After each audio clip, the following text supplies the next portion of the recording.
पावटा साहिब विधानसभा क्षेत्र के लोगों को राहत देने वाली बड़ी खबर है। हर साल बरसात के मौसम में यमुना, गिरी और बाता नदी का उफान किसानों और आम जनता के लिए आफत बन जाता है। खेतों का कटाव, ट्यूबवेल व सरकारी संपत्ति का नुकसान और गांव में बाढ़ का खतरा अब जल्द कम होगा। मीडिया से बातचीत में पावटा साहिब के विधायक सुखराम चौधरी ने कहा कि अब इस समस्या का स्थायी समाधान लाने की तैयारी शुरू हो चुकी है। गिरी नदी के लिए 24 करोड़ की डीपीआर तैयार की जा चुकी है। यमुना नदी पर हिमाचल उत्तराखंड बॉर्डर पर 25 किलोमीटर चैनलाइजेशन के लिए 256 करोड़ की डीपीआर तैयार है। बाता नदी को भी इस प्रोजेक्ट में शामिल करवाने के लिए वो दिल्ली दौरे पर केंद्र में मुद्दा उठाएंगे। विधायक ने कहा कि हर साल बरसात के मौसम में इन नदियों से किसानों की हजारों बीघा जमीन कट जाती है, ट्यूबवेल नष्ट हो जाते हैं और सरकारी संपत्तियों को नुकसान पहुंचता है। लेकिन अब ये समस्या लंबा इंतजार नहीं करवाएगी। मेरे पास विचाराधीन है और मैं बहुत जल्दी केंद्र में जाऊंगा।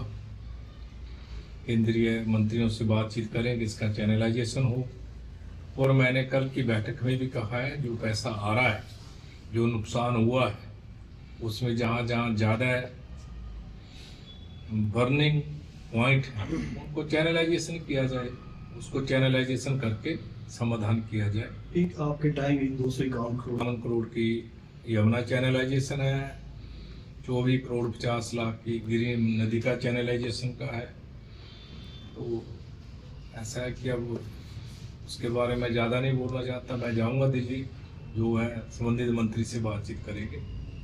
और आप सबको पता है 30 करोड़ रुपया तो यमुना के सौंदर्यीकरण के लिए आया है, उसका लगाने का रास्ता साफ हो, वो पैसा लगे यहाँ पर, वो भी केंद्र सरकार का पैसा 2023 समय पर कहा है।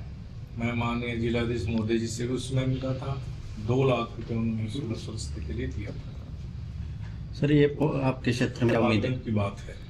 हमने सभी लोगों से कहा, मैं 2-3 बार जाकर आया हूँ, जिनके घर पूर्ण रूप से क्षतिग्रस्त हो चुके हैं, मेरा उनसे आग्रह है, निवेदन है कि जब तक उनका घर नहीं बनता है वो किराए के घर में रहे। प्रदेश की सरकार उसको किराया देगी, जो उसका किराया लगेगा।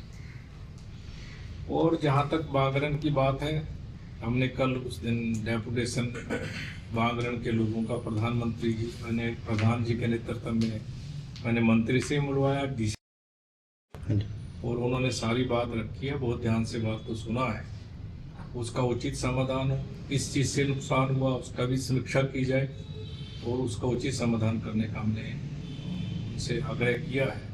और जो भी नुकसान हो उसकी भरपाई प्रदेश की सरकार की ओर से होनी चाहिए। वहीं विधायक ने यह भी बताया कि केंद्रीय जल शक्ति मंत्री के आश्वासन के बाद यमुना घाट और स्वर्ग धाम के सौंदर्यीकरण के लिए 28 करोड़ रुपए की राशि स्वीकृत हो चुकी है। टेंडर लग चुका है और काम युद्ध स्तर पर शुरू होने वाला है। पूर्व ऊर्जा मंत्री सुखराम चौधरी ने साफ कहा कि इस बार दिल्ली में केंद्र सरकार के सामने चैनलाइजेशन का मुद्दा जोरदार तरीके से रखा जाएगा और इसका समाधान जरूर निकलेगा। पंजाब केसरी टीवी के लिए पावटा साहिब से रोबिन शर्मा की रिपोर्ट। हमसे जुड़े रहने के लिए हमारे YouTube चैनल को सब्सक्राइब करें और नई वीडियो की नोटिफिकेशन के लिए बेल आइकॉन को दबाएं।